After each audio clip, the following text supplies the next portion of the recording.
Hello বন্ধুরা, আমি Sudip and welcome to ফিল্মিডিটেক। এখন আমরা কথা বলবো একটা বাংলা সিনেমা নিয়ে, যেটা কিছু সপ্তাহ আগে রিলিজ করেছে। সিনেমাটার নাম হচ্ছে বলরাম কাণ্ড। সিনেমাটার পরিচালনা করেছেন সপ্তস্য বসু।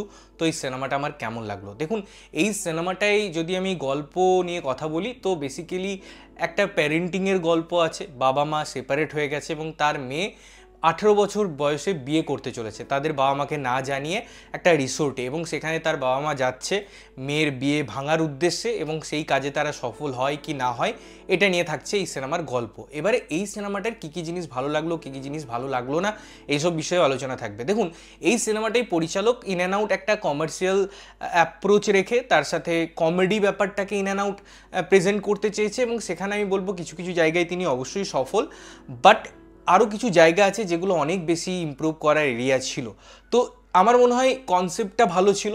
এবং এই সিনেমায় সেকেন্ড পয়েন্ট হচ্ছে কিছু কিছু পাঞ্চ লাইন, লাইক যেরকম আমরা ট্রেলারেও দেখেছিলাম যে আমি শ্রীলেখা, আমি কি মিত্র হতে পারি, বা প্লেটের দাম কত রেখেছে, যেগুলো ট্রেলারে দেখেছি। তার বাইরেও আরও অনেক জায়গা আছে যেখানে সেই কমিক রিলিফগুলো দিচ্ছে, সেই কমিকগুলো ওয়ার্ক করছে। সব জায়গায় না হলেও কিছু কিছু জায়গায় ওয়ার্ক করছে। থার্ড রিজন হচ্ছে রজতাভদা। সিনেমাটায় রজতাভদা একটা আলাদাই ছাপ রেখেছে, এবং তার জন্য হয়তো সিনেমাটা আপনি দেখে নিতে পারবেন যে হ্যাঁ চলো তার পারফরমেন্স দেখি, তার কমিক টাইমিং দেখি, এবং কী কী জিনিস তিনি করেছেন এই সিনেমায় সেটা দেখি, তো সেগুলো ভালো লাগবে। ফোর্থ, এই সিনেমার ব্যাকগ্রাউন্ড মিউজিক কিছু কিছু ক্ষেত্রে এবং গানগুলো যেগুলো ইউজ করা হয়েছে সেগুলো আমার বেশ ভালো লেগেছে। এবং অবশ্যই ফিফথে আমি কথা বলবো লোকেশন নিয়ে, কিছু ক্যামেরার কাজ নিয়ে, যেগুলো আমার ভালো লেগেছে। এবারে এই সিনেমায় কিছু কিছু জিনিস আছে যেগুলো শুরুতেই প্রবলেম শুরু করে দেয়। লাইক মেয়েটা একটা জায়গায় স্টেটমেন্ট দেয় যে তার 18 বছর বয়স হয়ে গেছে, সে কলেজে, তার কেরিয়ারে কোনোটাতেই তার মায়ের বা বাবার কোনো অবদান নেই।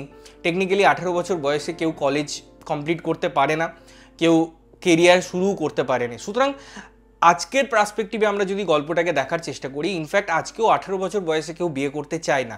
তাই গল্পের যদি এই দুটো ক্যারেক্টারকে, অর্থাৎ ছেলে এবং মেয়ে, যাদের উপর বেস করে গল্পটা ডিজাইন করা হয়েছে, আমার মনে হয় তাদের বয়স যদি 21-22 বছর করে দেওয়া হতো, বা 24-25 বছরও করে দেওয়া হতো, গল্পের মেন স্ট্রাকচারে কোনো প্রবলেম পড়তো না।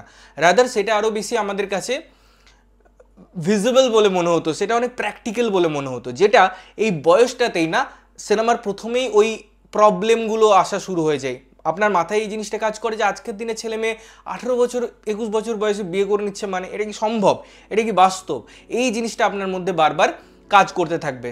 আর তারপরে যদি আমি কথা বলি, ঐশ্বর্য হোক বা আর্য হোক, তাদের পারফরমেন্স আমার ভীষণ ভীষণ বিলো অ্যাভারেজ লেগেছে। আমার মনে হয় তারা সেইভাবে সেই জিনিসগুলোকে পুল আপ করতে পারেনি। একটা লোক থাকবে যাকে টাকা দিয়ে কিছু কাজ করানোর ব্যাপার থাকবে, তাদের গ্যাংয়ের যে জিনিসগুলো হচ্ছিল সেগুলো আমার বড্ড বেশি ওভার ড্রামাটিক মনে হয়েছিল। সেগুলোকে আরও স্যাটেল ম্যানারে প্রেজেন্ট করলে তাদের স্পেসটা আমার মনে হয়েছে বারবার বেশি বেশি আসছে, অপ্রয়োজনীয় আসছে।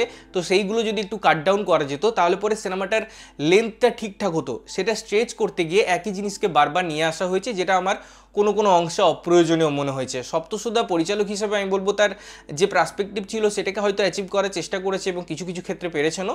বাট আমার মনে হয় ওভারঅল সিনেমাটার মধ্যে আরও অনেক স্পেস ছিল, অনেক জায়গা ছিল যেগুলো আরও বেটার হতে পারতো। কিছু কিছু ক্যারেক্টার আছে যাদেরকে হয়তো সেই একটা পার্সপেক্টিভ আনার চেষ্টা করেছে, LGBT যে জিনিসগুলো আছে সেগুলো কোথাও টাচ করার চেষ্টা করেছে, বাট সেগুলো কোথাও গিয়ে আমার মনে হয় আলাদা করে ছাপ বা আলাদা করে জিনিসপত্র ক্রিয়েট করতে পারে না। এবং যে পারফরমেন্স করছে, যে আমাদের একটা ধারণা আছে তাদের উপর, সেটাকেই আমার মনে হয় আরও বেশি উজ্জ্বল করছে। ব্যাপারটার মধ্যে আদার্স কিছু ফ্যাক্টর ওয়ার্ক করছে না, এবং সাপোর্টিংয়ে যারা কাজ করেছে তাদের কাজ আমার একদম ভালো লাগেনি। তো মোটামুটি এই সিনেমাটা একবার আপনি চাইলে দেখতে পারবেন, আপনার যদি টাইম থাকে বা আপনার একটু হালকা মুডের সিনেমা চাইছেন।